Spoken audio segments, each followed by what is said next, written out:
ना डिफरेंस समझ में आया कि पहले कैसे हो रहा था और अब कैसे हो रहा है? So now this is parallel programming, this is asynchronous programming जो मैंने अब लिखा है। ठीक है, तो जब भी आपको एसिंक्रोनस प्रोग्रामिंग करनी है, पहली चीज, एक तो आप ना ये टाइम डॉट स्लीप को एसिंक आईओ के फंक्शन में स्लीप होता है उससे रिप्लेस कर देना। ठीक है, उससे रिप्लेस कर देना। इसका मतलब पता है क्या बेटा? इसका मतलब ये है, 1 सेकेंड रुको, फंक्शन 1 फिर चलाना। इसका मतलब है अवेट का मतलब क्या होता है? इंतजार करना। ठीक है, दोबारा से मैं आपको समझाती हूँ। मैंने बोला 1 सेकेंड रुको, 1 सेकेंड इंतजार करो, फिर ये चला देना।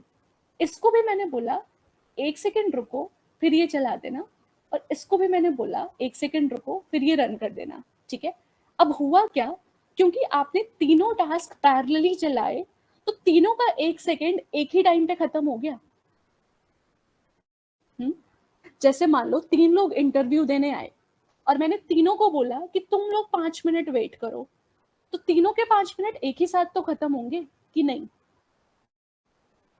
बोलो, अगर 3 लोग इंटरव्यू देने आए बिल्कुल एक ही समय पे और मैं तीनों को बोल दूं कि भाई तुम 5 मिनट इंतजार करो, तो इसका मतलब क्या? सबने 15 मिनट इंतजार किया? नहीं। अगर सिंक्रोनस होता तो लोग 15 मिनट रुकते, पहले 5 मिनट रुकते, पहला बंदा जाता, फिर 5 मिनट रुकता दूसरा, फिर 5 मिनट रुकता तीसरा। बट पैरेलली क्या हुआ? मैंने तीनों को बोला कि तुम लाइक से 5 सेकेंड या 5 मिनट का वेट करो। तो अब जब मैंने तीनों को ही क्यू में डाल दिया, वो इंटरव्यू वाली क्यू में डाल दिया, तो तीनों के ही तो 5 मिनट एक ही टाइम पे ओवर हो गए, है ना? So this is parallel programming. तो अब मैं उनका पैरेलल इंटरव्यू करवा रही हूँ कि भाई तुम तीनों जा सकते हो इंटरव्यू देने, तुम तीनों के 5 मिनट खत्म हो गए।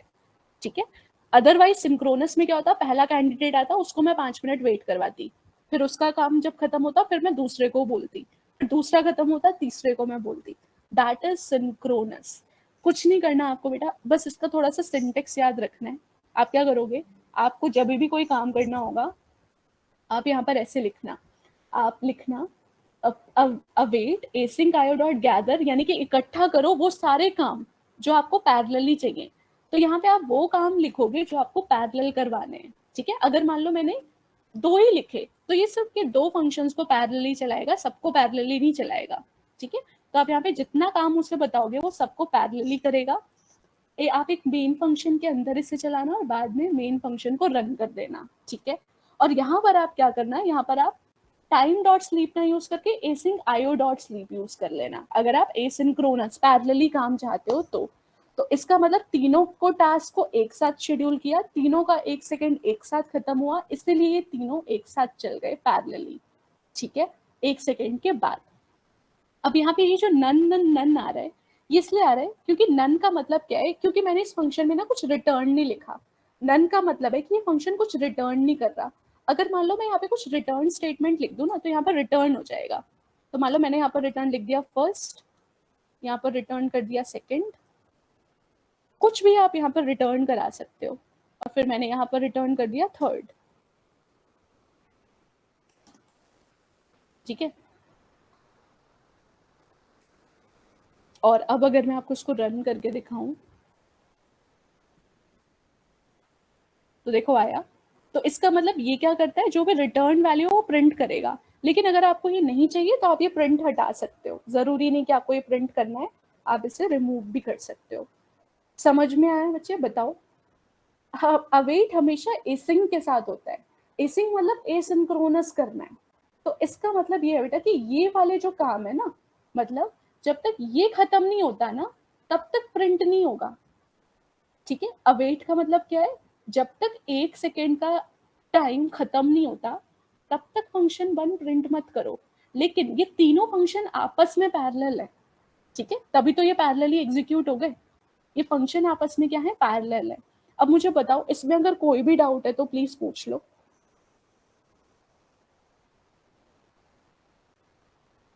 कोई भी अगर आपका टास्क है, कोई भी सॉरी डाउट है, तो आप मुझसे पूछ लो इसमें। बाकी ये आप प्रैक्टिस करोगे आपको आ जाएगा, ज्यादा कुछ मैंने किया ही नहीं है, बस एसिंग अवेट का इस्तेमाल किया। अवेट मतलब इंतजार करो, एसिंग मतलब एसिंक्रोनस फंक्शन बनाओ। एसिंक्रोनस फंक्शन अगर आप नहीं बनाओगे तो वो पैरेलली नहीं चलेगा। ठीक है, अगर आप एसिंक्रोनस फंक्शन नहीं बनाओगे तो वो फंक्शन पैरेलल नहीं चल पाएगा, वो नॉर्मल फंक्शन हो जाएगा जो एक एक करके चलेगा। आया समझ में? इसलिए एसिंक लगाया हर एक फंक्शन के आगे ताकि वो पैरेलल चल पाए। अगर वो नहीं लगाएंगे तो पैरेलल प्रोग्रामिंग नहीं हो पाएगी। Is it clear students? Okay, ठीक है। अब मैं आपको ना इसमें एक इंटरेस्टिंग सा एग्जांपल बताती हूँ। तो मान लो ये 3 फंक्शन है, मैं इसमें कुछ ऐसा काम कर रहा हूँ कि भाई मेरे तीनों काम एक साथ हो जाए पैरेलली। फॉर एग्जांपल मेरे को इंटरनेट से कुछ डाउनलोड करना है, ठीक है? तो पहला मेरा जो है वो कुछ डाउनलोड करेगा, दूसरा मेरा कुछ डाउनलोड करेगा, तीसरा भी मेरा कुछ डाउनलोड करेगा। तो हम तीनों को अगर एक साथ डाउनलोड करवाएं तो कितना अच्छा होगा, बताओ? बना के देखें ऐसा कुछ। ऑल्दो टाइम ओवर हो गया है, बट बस थोड़ी देर, ज्यादा टाइम नहीं लगेगा, ठीक है? तो हम क्या करने जा रहे हैं, हम इंटरनेट से कुछ इमेज, कुछ आइकन डाउनलोड करेंगे अपने कोड की मदद से, ठीक है? हम दो दो काम पैरेलल करके देखते हैं। क्या हुआ? क्या हुआ बच्चों, कोई दिक्कत है क्या? जाना है, भूख लग रही है क्या सबको? बस 5 मिनट, ज्यादा नहीं। ओके, बस I will just take 5 minutes, ठीक है? फिर ये टास्क खत्म हो जाएगी। करना क्या है हमें, तो हम कुछ पैरेलल फंक्शंस बना रहे हैं जो क्या करेगा, इंटरनेट से कुछ डाउनलोड करेगा, ठीक है? इंटरनेट से कुछ डाउनलोड करे और वो डाउनलोड पैरेलल होना चाहिए, ठीक है? तो मान लो मैं यहाँ पे ना 2 टास्क लिखती हूँ। अब मैं इसी कोड को कॉपी कर रही हूँ, ठीक है? इसी कोड को मैं कॉपी कर लेती हूँ पूरा, और मैं यहाँ पे इसको पैरेलल के नाम से सेव कर लेती हूँ, ठीक है? रन किया, ठीक है? इसमें जो एक्स्ट्रा कोड है अभी के लिए हटा रही हूँ मैं।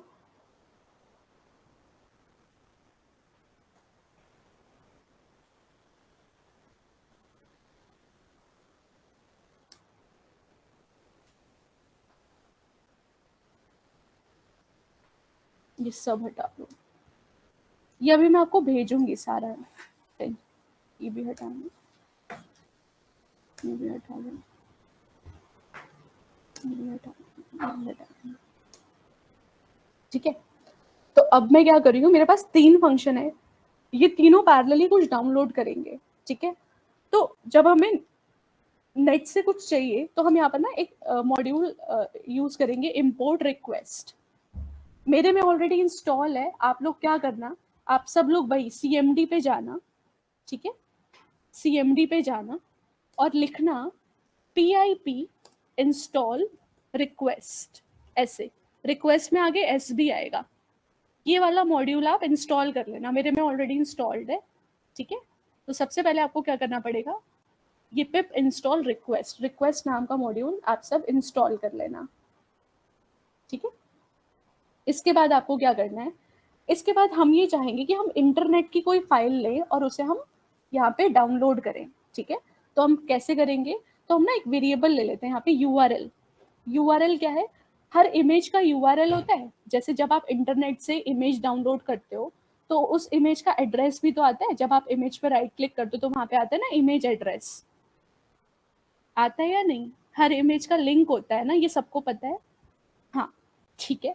तो वो लिंक हम यहाँ पर देंगे, इमेज का लिंक जो हम चाहते हैं। तो मान लो मैं ये चाहती हूँ कि मैं इंस्टाग्राम का, लेट्स से मैं आइकन डाउनलोड करना चाहती हूँ, तो मैंने यहाँ पर लिख दिया instagram.com और इसमें फेवाइकन होता है आइकन, ठीक है? आप क्या कर सकते हो, आप कोई भी इमेज का जो लिंक है, इमेज का लिंक, ठीक है? जैसे मैं अगर इसको कॉपी करूं और मैं इसे गूगल पे डालूं, ये देखो, ये मेरा इंस्टाग्राम का आइकन आ गया, ठीक है? तो आपको किसी भी इमेज का एड्रेस जो है वो आपको इंटरनेट पे मिल जाएगा, ठीक है? तो मैं चाह रही हूँ कि मैं एक इंस्टाग्राम का आइकन है उसको मैं डाउनलोड करने चाह रही हूँ। तो पहले मैंने लिखा URL, फिर मैंने यहाँ पर लिखा रिस्पॉन्स, मैंने एक वेरिएबल ले लिया रिस्पॉन्स। इसमें मैंने डाला request.get, यानी इस पर्टिकुलर वेबसाइट से आप डेटा लो। कौन सी वेबसाइट है, उस वेबसाइट का URL मैंने यहाँ पर दे दिया, ठीक है? उसके बाद मैं चाह रही हूँ, हम फाइल हैंडलिंग पढ़ रहे थे, तो फाइल हैंडलिंग में हम ऐसे लिखते हैं ना, F is equal to open, याद है? और फिर हम क्या लिखते थे, F.write, याद है? ये वाला सिंटेक्स यूज करते थे हम। तो ये भी तो फाइल हैंडलिंग ही है, हमारी image is nothing but a file, ठीक है? तो अब हम यहाँ पर क्या करेंगे, हम इसको एक लाइन में कंबाइन कर सकते हैं। हम लिखेंगे ओपन करो, और मान लो मैं यहाँ पे इसका नाम दे दूं insta1.ico। ICO एक्सटेंशन होता है आइकन का। WB, जो जिन बच्चों ने फाइल हैंडलिंग की क्लास अटेंड करी है चैट पे बताओ what is meaning of WB। और फिर मैं इसी के साथ राइट फंक्शन लिख देती हूँ। आप अलग से डॉट अलग से भी लिख सकते हो, यहाँ भी लिख सकते हो, राइट रिस्पॉन्स डॉट कॉन्टेंट। ये बेसिकली क्या कर रहा है, इस पर्टिकुलर URL से डेटा लाएगा, उसको इस फाइल में डाल देगा। इस फाइल में क्या है, आइकन, तो वो आइकन मेरे सिस्टम में आ जाएगा insta1.ico के नाम से। WB क्या होता है ये अभी आप मुझे बताओगे, ठीक है। आई होप ये आप सबको पता होगा। उसके बाद मैं राइट कर रही हूँ, यानी कि मैं उस फाइल में क्या राइट कर रही हूँ, रिस्पॉन्स डॉट कंटेंट, यानी उस वेबसाइट का जो भी कंटेंट है, उस वेबसाइट का कंटेंट क्या है, एक इमेज। तो वो इमेज मेरी क्या होगी, अपने आप डाउनलोड हो जाएगी, ठीक है। बस इतना करना है मेरे को, ठीक है, दैट्स इट। अब यही काम मैं यहाँ भी कर सकती हूँ, फंक्शन 2 में भी। तो फंक्शन 2 में मान लो मैं यहाँ पर फेसबुक का देख कर रही हूँ, मैंने यहाँ पर डाल दिया फेसबुक, ठीक है। तो मैं चाह रही हूँ कि फेसबुक का आइकन डाउनलोड हो जाए। और मान लो मैं फंक्शन 3 में मैं मान लो वापस से इंस्टा का डाल लूँ, या मैं कोई और वेबसाइट का URL भी डाल सकती हूँ। तो अभी के लिए मैं यही मान रही हूँ, मैं इसका नाम रख देती हूँ insta2, और इसका नाम मैं रख देती हूँ FB1, कुछ भी। ये वो नाम है जिस नाम से आपके आइकन सेव होंगे आपकी वेबसाइट पे।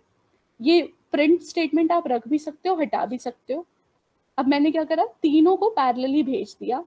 प्रिंट की जरूरत नहीं है, मैं प्रिंट स्टेटमेंट हटा रही हूँ, और अब मैं इसको रन करती हूँ। तो जैसे ही मैं रन करूंगी ये तीनों वेबसाइट से आइकन तुरंत एक साथ डाउनलोड कर देगा। देखो मैं इसको आपको रन करके दिखाती हूँ। मैंने रन किया, देखो यहाँ पे तीनों एक साथ आ गए, insta1, insta2 और FB आइकन, ठीक है। तो एक बार मैं इसको देख लेती हूँ कि आया कि नहीं। इंस्टा आइकन, ये फेसबुक का आइकन आ गया, और ये भी मैंने इंस्टा ही डाला था। तो देखो ये तीनों मेरी इमेज, नेट से मेरी इमेजेस आ गई सारी की सारी पैरेलली। समझ में आया? कुछ नहीं किया बेटा, मैंने पहले URL में वेबसाइट लिया, जो मेरा इमेज का एड्रेस है वो लिया, फिर मैंने उससे एक गेट फंक्शन कॉल किया, और उसमें ये URL पास कर दिया। रिक्वेस्ट का गेट फंक्शन होता है, उसमें ये URL पास कर दिया। उसके बाद मैंने बोला कि इस नाम से फाइल बनाओ। WB का मतलब होता है राइट इन बाइनरी फाइल। मैंने आपको बताया था बाइनरी फाइल वो होती है जिसमें आप टेक्स्ट और इमेज दोनों स्टोर कर सकते हो, ठीक है। और मैंने अपनी फाइल में क्या राइट किया, रिस्पॉन्स डॉट कंटेंट, यानी जो भी इस वेबसाइट से आ रहा है। तो इस वेबसाइट से क्या आ रहा है, एक आइकन, तो वो आइकन मैंने राइट कर दिया इस पर्टिकुलर फाइल के अंदर। दैट्स इट, ठीक है। अब हम इसको चलाएं जरा, मतलब ये रन हमने कर लिया। अब मेरे को बताओ,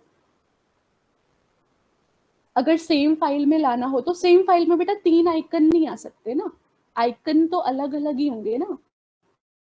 नहीं, एक one dot JPG that means 1 image ना। हाँ वही तो, 1 डॉट जेपीजी मतलब 1 इमेज ना, 2 डॉट जेपीजी मतलब सेकेंड इमेज।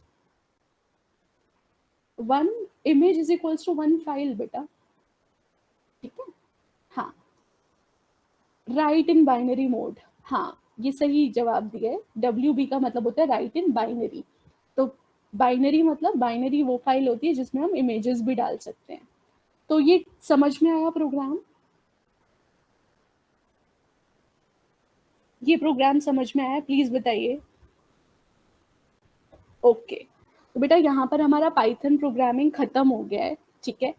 अब मैं आपको जो मैं हमारे बाकी टॉपिक्स रह गए थे ना, जिसका मैंने असाइनमेंट नहीं आपको दिया था, तो वो मैं आप सबको एक फाइल शेयर करूंगी, वो भी प्रैक्टिस करो। और जिन्होंने अभी पुराने असाइनमेंट्स नहीं किए वो पुराने वाले असाइनमेंट्स भी करो, ठीक है। तो मेरा बहुत अच्छा एक्सपीरियंस था आप सबके साथ, आप सब ने कॉपरेट किया।